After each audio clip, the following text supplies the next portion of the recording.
दोस्तों PS class में आपका स्वागत है। आज अपन इंडिया जीके के टॉप 10 क्वेश्चन लेके फिर से हाजिर हो गए हैं। अगर आपने पहले वाले वीडियोस नहीं देखे हैं तो वो भी जाके जरूर देखिएगा।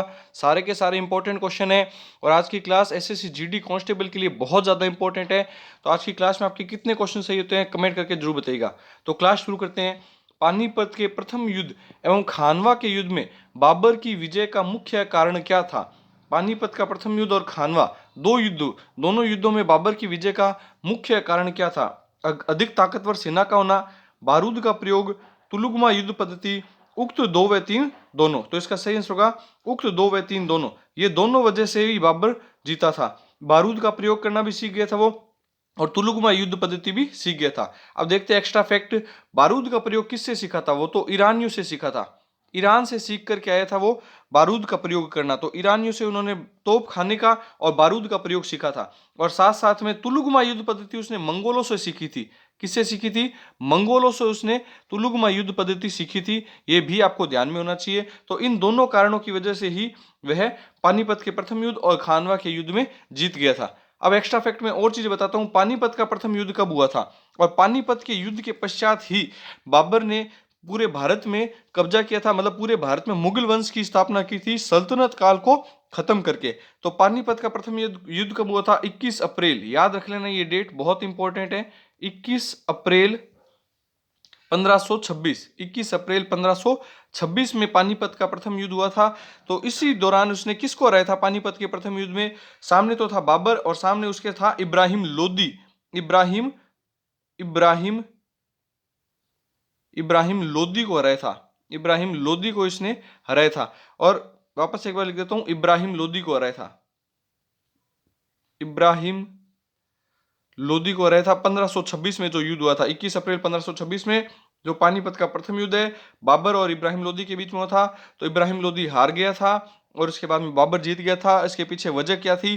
तुलुगमा युद्ध पद्धति। इसके पीछे वजह क्या अपनी थी उसने? तुलुगमा युद्ध पद्धति। और इसी के साथ पूरे भारत वंश में सल्तनत काल को खत्म किया गया था और सल्तनत काल की जगह मुगल वंश की स्थापना की गई थी। किसके द्वारा? बाबर के द्वारा। भारत में मुगल वंश की स्थापना, ये क्वेश्चन भी बन सकता है, किसके द्वारा की गई? बाबर के द्वारा। और ये इसका सेंस होगा उक्त दो व तीन दोनों। बारूद का प्रयोग व तुलुगमा युद्ध पद्धति दोनों की वजह से जीता था। अब एक्स्ट्रा फैक्ट में खानवा का युद्ध हो रहा है, तो खानवा का युद्ध भी साथ साथ में आप डेट देखते चलिएगा और किस किस के बीच में हुआ ये भी देखते चलिएगा। तो खानवा का युद्ध किसके बीच में हुआ? मेवाड़ के महाराणा, राजस्थान में मेवाड़ जगह पड़ती है, वहां पे मेवाड़ के महाराणा महाराणा सांगा, मेवाड़ के महाराणा सांगा के बीच में हुआ था। संग्राम सिंह, जिनका वास्तविक नाम था राणा का महाराणा सांगा का संग्राम सिंह, इनके बीच में हुआ था। और यह युद्ध हुआ था 17 मार्च 1527। 17 मार्च 1527, मतलब इसने मुगल वंश की स्थापना करने के बाद, बाबर ने मुगल वंश की स्थापना करने के बाद में ये युद्ध लड़ा था। ये भी आपको ध्यान रखना है। तो 17 मार्च 1527 में हुआ था जिसमें बाबर फिर जीत गया था। और इसके पीछे भी वजह यही थी, बारूद वगैरह का प्रयोग, तुलुगमा युद्ध पद्धति, ये सभी थी। नेक्स्ट क्वेश्चन देखते हैं। अकबर ने कौन सा धर्म चलाया? वेरी वेरी इंपॉर्टेंट क्वेश्चन लगा लीजिएगा, बहुत बार पूछा जा चुका है। अकबर ने कौन सा धर्म चलाया था? इबादत खाना, मजहर, दीन ए रज्जब या दीन ए इलाही। तो इसका सही आंसर होगा अकबर ने दीन ए इलाही धर्म चलाया। और इस दीन ए इलाही धर्म का अन्य नाम क्या है ये भी आपको ध्यान होना चाहिए। वेरी वेरी इंपॉर्टेंट लगा लीजिएगा। दीन ए इलाही को ही तौहीद ए इलाही भी कहा जाता है।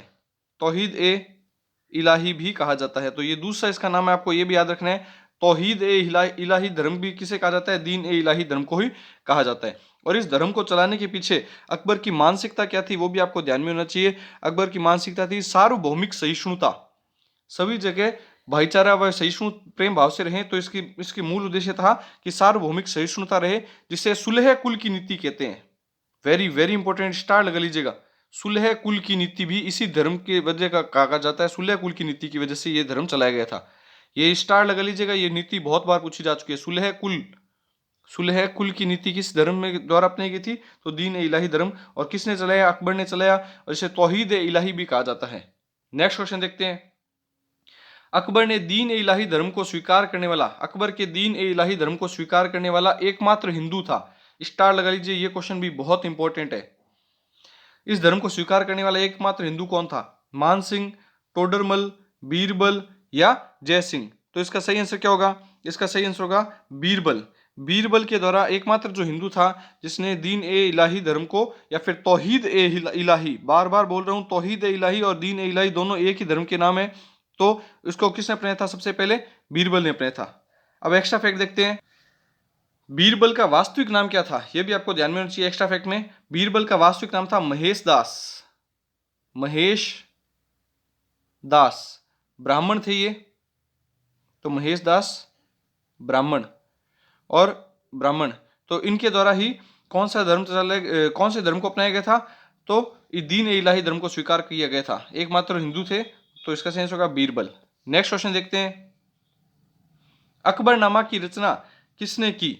वेरी वेरी इंपॉर्टेंट क्वेश्चन है, पुस्तकों से संबंधित बहुत बार पूछा जा चुका है। अकबरनामा, बाबरनामा कई बार पूछा जा चुका है। तो अकबरनामा की रचना किसने की थी? फैजी, बदायूनी, निजामुद्दीन या अबुल फजल? तो इसका सही आंसर होगा अबुल फजल। अबुल फजल के द्वारा अकबरनामा की रचना की गई थी। नेक्स्ट क्वेश्चन देखते हैं, अकबर मुसलमानों के किस सिलसिले का भक्त था? वेरी वेरी इंपॉर्टेंट लगा लीजिए ये क्वेश्चन भी। अकबर मुसलमानों के किस सिलसिले का भक्त था? सुहारवर्दी, नक्शबंदी, चिश्ती या कादिरी? तो इसका सही आंसर होगा चिश्ती। वो चिश्ती संप्रदाय के मुसलमानों का भक्त था, सिलसिले का भक्त था। इसका एग्जाम्पल आप ये समझ सकते हैं, क्योंकि वह अजमेर में ख्वाजा मोइनुद्दीन चिश्ती की जो दरगाह है वहां पर कई बार आ चुके थे। ये भी आपको ध्यान में होना चाहिए। और उन्होंने ही वहां पर एक दो देग का निर्माण करवाया गया है। उसमें एक तो देग जहांगीर के द्वारा, छोटी देग तो जहांगीर के द्वारा, और एक बड़ी देग है वो अकबर के द्वारा निर्माण करवाई गई थी। तो आप ये जान सकते हैं कि अकबर कौन से चिश्ती संप्रदाय का सिलसिले का भक्त था। और अजमेर में ही प्रसिद्ध चिश्ती सूफी संप्रदाय के जो संत थे उनका नाम क्या है? जो चिश्ती संप्रदाय के जो थे उनका नाम है ख्वाजा मोइनुद्दीन चिश्ती। उनकी दरगाह भी कहाँ पे स्थित है? सूफी संत थे, उनकी दरगाह भी कहाँ पे स्थित है? तो अजमेर में स्थित है। और उनके यहाँ पे कई बार आया करता था। तो आपको ध्यान होना चाहिए इनका भक्त कौन था? चिश्ती संप्रदाय का भक्त था। नेक्स्ट क्वेश्चन देखते हैं, तुजुके ए बाबरी नामक पुस्तक किसके द्वारा लिखी गई? वेरी वेरी इंपॉर्टेंट क्वेश्चन है। मैंने कहा भी था कि पुस्तकों से संबंधित क्वेश्चन आपको जरूर देखने को मिलेंगे, तो आप अच्छे से याद कीजिएगा। काफी सारी पुस्तकों के एक साथ में लिखिएगा और नोट करते हुए रहेगा कि किसके द्वारा कौन सी पुस्तक लिखी गई। तुझको ए बाबरी नामक पुस्तक किसके द्वारा लिखी गई? गुलबदन बेगम, खोंडा मीर, जोफर आफ्ताबची या फिर बाबर? तो इसका सही आंसर होगा बाबर के द्वारा। तुजुके ए बाबरी पुस्तक किसके द्वारा लिखी गई थी? तो बाबर के द्वारा लिखी गई, जिसको बाबर नामा भी बोलते हैं। बाबर नामा भी बोलते हैं, ये भी ध्यान रखना कि ये तो तुझके बाबरी आ जाए या फिर बाबर नामा आ जाए, तो आपको ध्यान रखना है। इसका सही आंसर होगा बाबर के द्वारा रचित है ये पुस्तक। नेक्स्ट क्वेश्चन देखते हैं, वह स्थान जहां बाबर ने मस्जिद बनवाई। वेरी वेरी इंपॉर्टेंट क्वेश्चन लगा लीजिएगा। बाबर ने मस्जिद कौन सी बनवाई और कहां पे बनवाई? आगरा, पानीपत, सिकंदराबाद या जौनपुर? तो इसका सही आंसर होगा पानीपत में बनवाई। सबसे पहले अपन पढ़ चुके हैं, पानीपत का युद्ध हुआ था 1526 में। उस युद्ध में इब्राहिम लोदी से वह युद्ध कर रहे थे। उस दौरान उन्होंने पानीपत का प्रथम युद्ध जीता था बाबर ने। उस दौरान उसने प्रथम युद्ध जीता था बाबर ने। और बाबर ने जब जीता था तब उसने काबुली बाग मस्जिद का निर्माण करवाया था। काबुली बाग मस्जिद का निर्माण करवाया था। और इस मस्जिद को निर्माण कहां पे करवाया था? तो पानीपत में करवाया था। नेक्स्ट क्वेश्चन पर देखते हैं, मुगलों के समय हुए स्थापत्य शैली में परिवर्तन कहलाता है। मुगलों के समय हुए स्थापत्य शैली में परिवर्तन क्या कहलाता है? हिंदू इस्लामिक शैली, गोथिक शैली, इस्लामिक शैली या फारसी शैली? तो इसका सही आंसर होगा हिंदू इस्लामिक शैली। नेक्स्ट क्वेश्चन देखते हैं, अकबर द्वारा चलाया गया सिक्का जलाली था। आपको क्लास कैसी लग रही है कमेंट करके जरूर बताइएगा। ऐसी ही क्लास अगर आप और देखना चाहते हैं तो कमेंट कीजिएगा, इसका पार्ट 2 भी लेके आएंगे मुगल काल से संबंधित। और ज्यादा से ज्यादा वीडियो को दोस्तों में जरूर शेयर किया कीजिए, इससे हमें भी मोटिवेशन मिलता है। अकबर द्वारा चलाया गया सिक्का जलाली था। तो आपको देखो दो क्वेश्चन समझ में आ चुके हैं। अकबर द्वारा सिक्का भी चलाया गया था और सिक्का का नाम क्या था? जलाली। तो कौन सा सिक्का था वो? कांसे का सिक्का, लोहे का सिक्का, चांदी का सिक्का या सोने का सिक्का? तो इसका सही आंसर होगा चांदी के सिक्का चलाया गया था। अकबर के द्वारा कौन सा सिक्का चलाया गया था? चांदी का। इंपॉर्टेंट क्वेश्चन लगा लीजिएगा, सिक्कों से संबंधित क्वेश्चन भी बहुत बार देखने को मिलते हैं। तो सही इसका आंसर होगा चांदी का सिक्का था वो। नेक्स्ट क्वेश्चन देखते हैं, तानसेन के गुरु कौन थे? मियां लाल, स्वामी हरिदास, मोहम्मद गौस या लाल कुलवंत? तो इसका सही आंसर क्या होगा? इसका सही आंसर होगा स्वामी हरिदास। अब एक्स्ट्रा फैक्ट में देखिएगा कि तानसेन जो थे उनका वास्तविक नाम क्या था? एक तो सुप्रसिद्ध संगीतज्ञ थे, ये आपको ध्यान रखना है, और इनका नाम वास्तविक नाम था रामतनु। इनका वास्तविक नाम क्या था? रामतनु। और ये संगीतज्ञ थे और अकबर के 9 रत्नों में से एक थे। अकबर के 9 रत्न, वो भी आपको ध्यान होने चाहिए कि अकबर के 9 रत्न कौन कौन थे, तो ये भी आप अच्छे से नोट कीजिएगा कि अकबर के 9 रत्न कौन कौन से थे। तो अकबर के जो 9 रत्न थे, वो आपको मैं नाम लिखवा देता हूं कि अकबर के 9 रत्न कौन कौन थे, तो आप इसको भी नोट कर लीजिएगा। तो इसके देखिए 9 रत्नों के नाम क्या कौन कौन थे। एक तो बीरबल, एक कौन हो गया? बीरबल हो गया। एक हो गया राजा मान सिंह, राजा मान सिंह जो कि जयपुर के राजा थे। बीरबल के ऊपर आपको बता चुका हूं, इनका वास्तविक नाम क्या था? महेश था। ये भी आपको ध्यान रखना है, महेश दास इनका वास्तविक नाम था। उसके अलावा अबुल फजल जो कि साहित्यकार थे, अबुल फजल, अबुल फजल। उसके साथ साथ में आपको ये भी ध्यान रखना है, फैजी टोडरमल, फैजी टोडरमल, फकीर अजियाउद्दीन, फकीर अजियाउद्दीन, फकीर अजियाउद्दीन, ये भी आपको ध्यान रखना है। और साथ में अब्दुल रहीम खान खाना, तो अब्दुल रहीम खान खाना, खान खाना लिख देता हूं मैं, अब्दुल रहीम खान खाना। और मुल्ला दो प्याजा, दो प्याजा, मुल्ला दो प्याजा, ये भी आपको ध्यान रखना है। तो देखिए 1 2 3 4 5 6 7 8 और एक और रह गया तानसेन। एक कौन सा रह गया इसमें? तानसेन।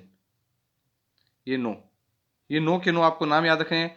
तानसेन, बीरबल, मान सिंह, अबुल फजल, फैजी टोडरमल, फकीर अजियाउद्दीन, अब्दुल रहीम खान खाना और मुल्ला दो प्याजा। ये सारे के सारे 9 रत्नों के नाम है, ये भी आप नोट कर लीजिएगा। आई होप आपको वीडियो पसंद आएगा। पसंद आए तो वीडियो को ज़्यादा से ज़्यादा दोस्तों में, स्टडी ग्रुप में ज़्यादा से ज़्यादा शेयर कीजिए। चैनल को लाइक, शेयर और सब्सक्राइब कीजिए। Thank you.